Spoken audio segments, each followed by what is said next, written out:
Well, good afternoon, Amber. How's it going? Good. How are you today? Good. Well, thanks for joining me. And, I feel like there's just been so much going on all the time. It's just For wild out sure. there. Yep. So, got another big week of lots of news, huh? Yes. Yeah. So we'll just go ahead and dive right in, not take up too much time. We've got about four things that we'll cover. And one of them I know everybody's so excited to talk about is politics. I mean, we haven't gotten enough of that clearly. So, we know that after last week's elections, and there was some other, of course, big news that we don't need to address right now, but um, after a lot of experts were thinking that we were going to have the split Congress. We know that we don't. And so what does that mean for real estate? And, even Amber and I were just talking, it's changed from last week to this week, because real estate, we know, really responds to policy, but policy definitely is driven by, different sides of the aisle. One thing that we do have is the benefit is, in order to have the majority in the House of Representatives, you need to have at least 218 seats. Right now, the Democrats have 222 seats. So it is a very small majority, but it is still the majority. And then with the Senate being split 50-50, with the vice president as the deciding vote, again, we've got the kind of the tipping point, but it's going to be very, a lot of things are going to be heavily negotiated because Congress, as they stand, are very split within the houses. And, so we know that there's that. One of the things that bodes very well for housing is that it is pretty bipartisan. The amount or, kind of the substantialness of the policies definitely play a role on which party, but both sides of the aisle do like to support housing initiatives. So that is one thing that does benefit us. There are actually a couple things that I wanted to talk about within that, just as now we know there are some policies that are more likely to pass. Now, to the extent or what they look like, we don't know, but there's a couple that directly impact housing. And that's what I wanted to just mention was we have one proposal would be getting rid of 1031 exchanges completely. Now, this does impact both residential and commercial. Commercial is a lot more vocal right now about not being super happy about that. And it would completely get rid of 1031 exchanges and all the tax, the tax protections that they get. It is a 100-year-old tax law, so a lot of older tax laws does come up on the chopping block a lot. Right now, the kind of funds would be displaced from 1031 would go to pay for free pre-K and senior care. So, I mean, those are good programs as well. So, I know that there's going to be a lot of conversations on what that means and what that looks like. NAR is opposing this. And this is one of the things that, NAR has 1.4 million members. They've got a lot of voice, so we'll see what happens with that. Now, right now, the way 1031s, I just want to mention quickly, when the 1031s are set up right now, only 1031s can protect real estate. In the tax law from 2017, it actually removed any other type of 1031, whether it was artwork, aircraft, stuff like that. So right now, we're just talking about in regards to real estate. The second policy that is pretty significant for real estate is a proposed $15,000 first-time home buyer tax credit. But what it would do is it would actually allow the buyers to have that $15,000 to use that down payment at time of closing, so they wouldn't have to wait for it.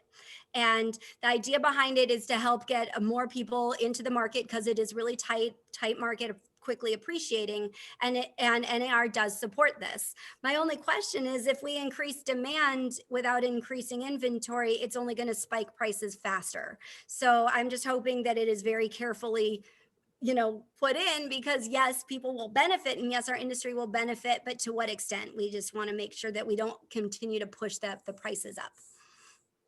And, so that was kind of a big thought on that. And, one of the things that we talk about, because our inventory is so low. So the second thing I want to address is there's a lot of funny headlines out there being like, oh, the sky is falling. So when you look at real estate, you really want to look at the year-over-year changes, not just month-over-month changes, because this whole year has been a wild year with no precedent, but we can look at where were we 12 months ago? How are we in that? So right now, when you see these headlines of, sales are decreasing, we're still 26% ahead of where we were last year. So we're still seeing a ton more transactions. The reason that we have had some month over month decreases is, we keep talking about inventory, beating a dead drum. We don't, or dead horse drum, you know what I'm saying. But there's just so few properties on the market. I mean, nationwide, as of last week, was 419,000 single family properties on the market in the whole country. And I just checked, or just found out. So in Greater Phoenix, we're running 70% below normal. We have fewer than 5,300 listings, which, and 30% above normal demand, which is really high. And you look at 12 months ago, we were 2.4% above normal for demand. And 12 months ago, we were in a pretty solid market. So it's one of those things you really think of, like, we've got a lot of demand. One of the things that is kind of really consistent, a good conversation, one of my favorite economists, he writes for Housing Wire, is Logan Mohatasshami. I really hope I didn't butcher that. But he talks about, he looks at like economics as in housing demographics. And then he starts really looking at where are we in just, kind of life cycles based on our population. And the millennials are the largest generation by like a lot. And the majority of millennials, right, for the next phase, 2020 through 2024, majority are age 27 to 33. And we're talking about like 32 million of them, right?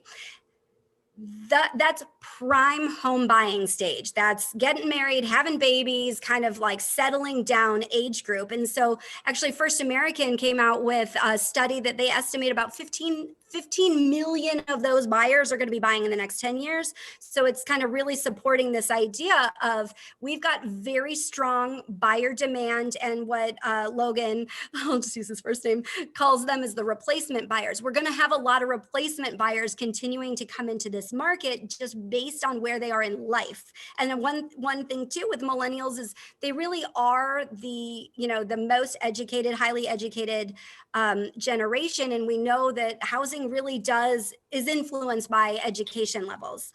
The one thing that he says, though, the one thing that he's like, this could derail everything is, we're very susceptible to, our demand is very susceptible to interest rates. So if interest rates rise too much or rise quickly or anything like that, that could really kind of just put things at people might stutter a little bit and say, okay, I don't know if this is the time or if it's affordable. And so that is the one, kind of wild card that he's talking about. And I know you and I, Amber, just a minute ago, were talking about that. So I know, sorry, that was long-winded, but like, please tell us your thoughts on all this, because it matters. Yeah, for sure. Thank you. Such great content as always, Sarah. Yeah, interest rates have been amazing for a long time. And I think we got really used to where they were at. And then when the Georgia Senate runoff races happened and they saw that the Democrats took control, then it did, move the markets as I was expecting it would if that happened. And so we've seen mortgage rates get worse every day since that time. And so depending on the program, the interest rates are up about 1/8 to 1/4%. And, people are wondering, is this the new normal? Are they going to come back down? Remember that the Fed is still purchasing daily mortgage-backed securities. So that is the reason why our interest rates are so low, is because they are committed to purchasing the mortgage-backed securities until the economy is strong. And what they're thinking that, strong means is when unemployment is more like in the 4 to 5% range. So we should have them purchasing mortgage-backed securities for a while. And so some conversation has been, well, is the Fed going to increase their amount of buying to bring the interest rates down lower? But it's unlikely that they will do that, because the Fed never came out and said, we have a target of a 2.75% interest rate on a 30-year fixed.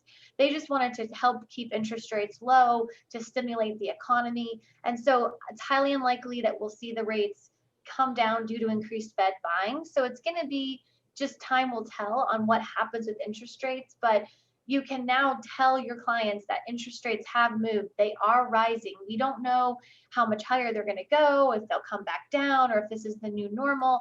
But as soon as we start quoting rates in the 3s, clients are going to freak out, even though that's amazing because we've been in the 2s for so long. And that's just what happens when people get that interest rate lock and they hear those numbers.